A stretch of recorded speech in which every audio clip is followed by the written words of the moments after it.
AMZS Idealna linija je spremljala prvo od 3 zaporednih dirk svetovnega motokros prvenstva v Mantovi. 5 slovenskih voznikov je z licencami AMZS nastopilo na Evropskem prvenstvu v mini cestno-hitrostnem motociklizmu.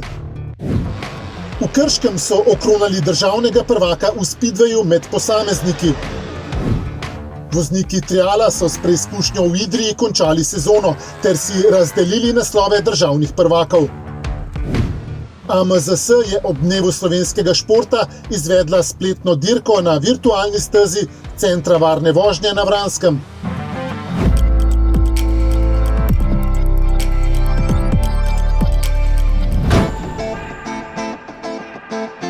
Motokros karavana svetovnega prvenstva je v Mantovi vozila 9. dirko sezone.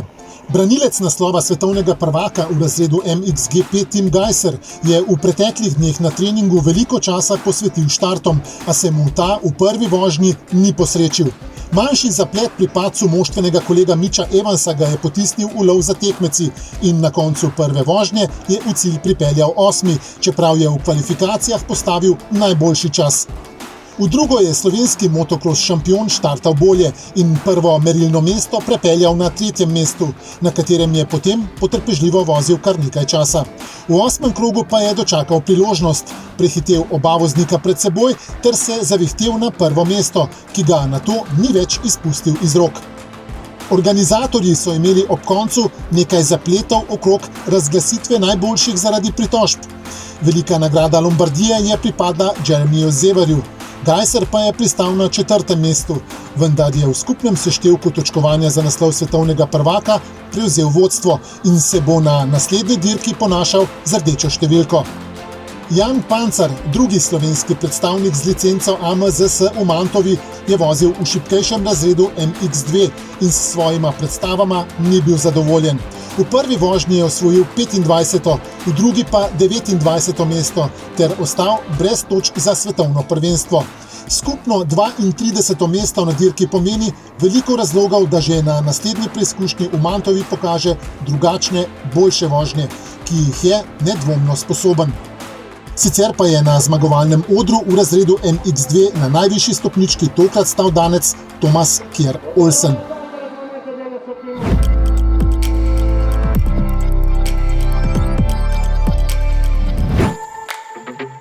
Peterica slovenskih voznikov je sodelovala na Evropskem prvenstvu v mini cestno-hitrostnem motociklizmu v italijanski Adriji. Tijan Krševan je v razredu Ohvale 110 skupno zasedel 4. mesto, enako kot Jan Poropat, ki je tekmoval v razredu Open 50, v katerem je bil Etienne Kantar-Božič 6. Enej Krševan je imel v kategoriji Ohvale 190 kar nekaj smole, zato je na koncu pristal na 7. mestu.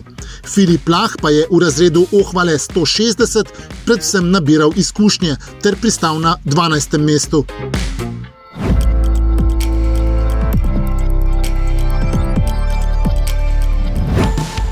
Krško je bilo prizorišče edine letošnje preizkušnje za državno prvenstvo voznikov speedwaya. Dirko je na stadionu Matije Gubca organiziralo domače avtomoto društvo Krško. Tekmovalna mesta na dirki, ki je okronala novega državnega prvaka Slovenije, so popolnili tujci iz Italije, Avstrije, Slovaške in Danske. Po 18 letih zapored se je od naslova poslovil Matej Žagar, ki tokrat sploh ni dirkal. Novi speedway šampion Slovenije je postal Matic Ivačič. Zelo sem vesel, da sem nov državni prvak, enostavno dolgo smo grižili za to, dolgo smo delali. Vse se je poklopilo. Član domačega društva je v finalni vožnji sicer zasedel 2. mesto za Italijanom Michelejem Castagno.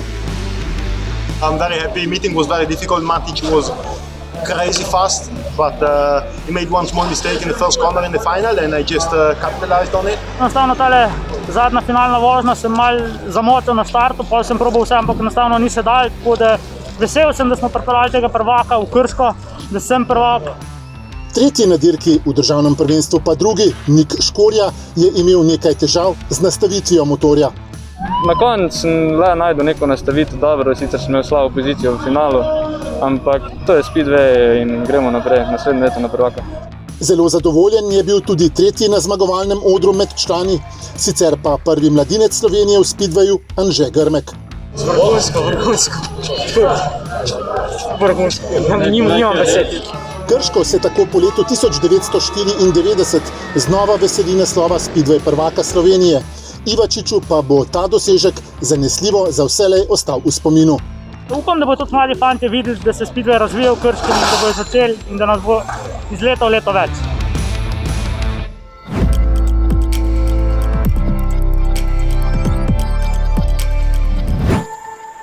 V Idriji so člani Avtomoto Touring kluba Koper pripravili tretjo in hkrati zadnjo dirko državnega prvenstva v trialu. Na naravni progi z imenom Karbidovka so imeli tekmovalci, tokrat jih iz tujine ni bilo, kar obilo preglavic z mokrimi in spolzkimi sekcijami, ki so poskrbele tudi za nekaj padcev, a k sreči brez posledic. V bistvu je bila res zahtevna dirka. Bilo je kar zahtevno, umazano pa mokro.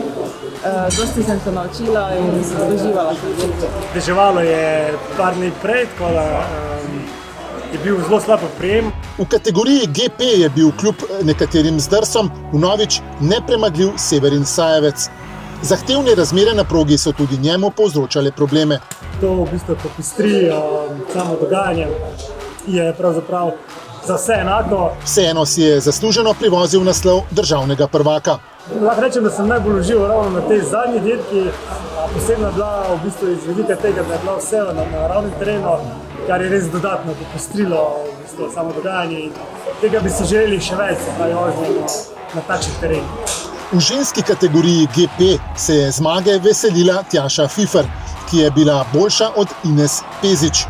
Ta dirka je bila meni osebno najbližje, ker vozim ekstremen enduro in posta mi je bliže kot one umetne ovire, tako da je bila ta dirka najbolj srce. Lucija Sajevec je kljub tokratni odsotnosti v skupnem seštevku odnesla prvo mesto. Prvo mesto na dirki v Idriji v kategoriji T1 si je privozil tudi Matej Kermauner. Jaz sem prvič vozil na naravnih sekcijah,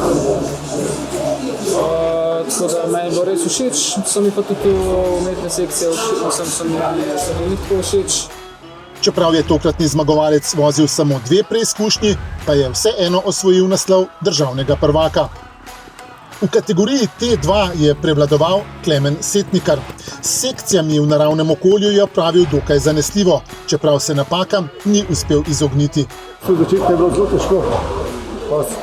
S časom je pa mečken se v bistvu vsako krog, ki smo delali, se mi zdi, da je bilo lažje prevozno, da se je dal kakšno točko zmanjšati teh kazenskih.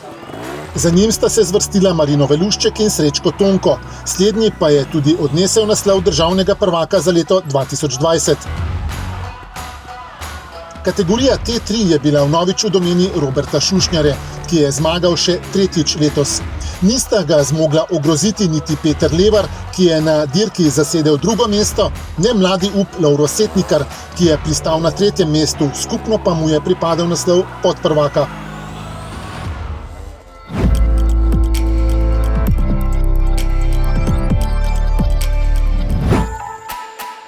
23. september je dan slovenskega športa in podprla ga je tudi Avtomoto zveza Slovenije.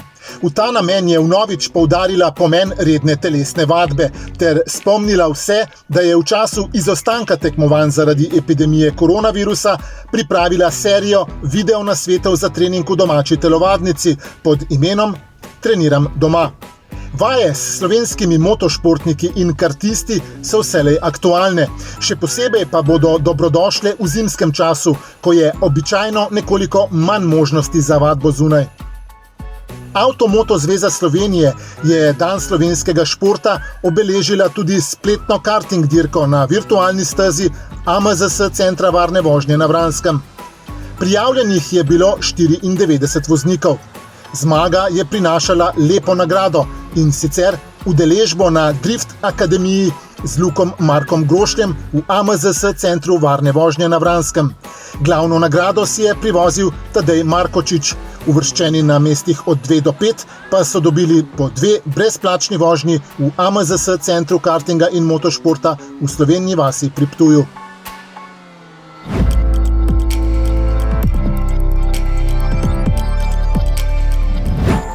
V nedeljo 4. oktobra športno društvo MX Akademija Sašo Kragelj organizira 5. dirko državnega prvenstva v motokrosu, ki jo boste lahko spremljali tudi v neposrednem prenosu na Facebook strani.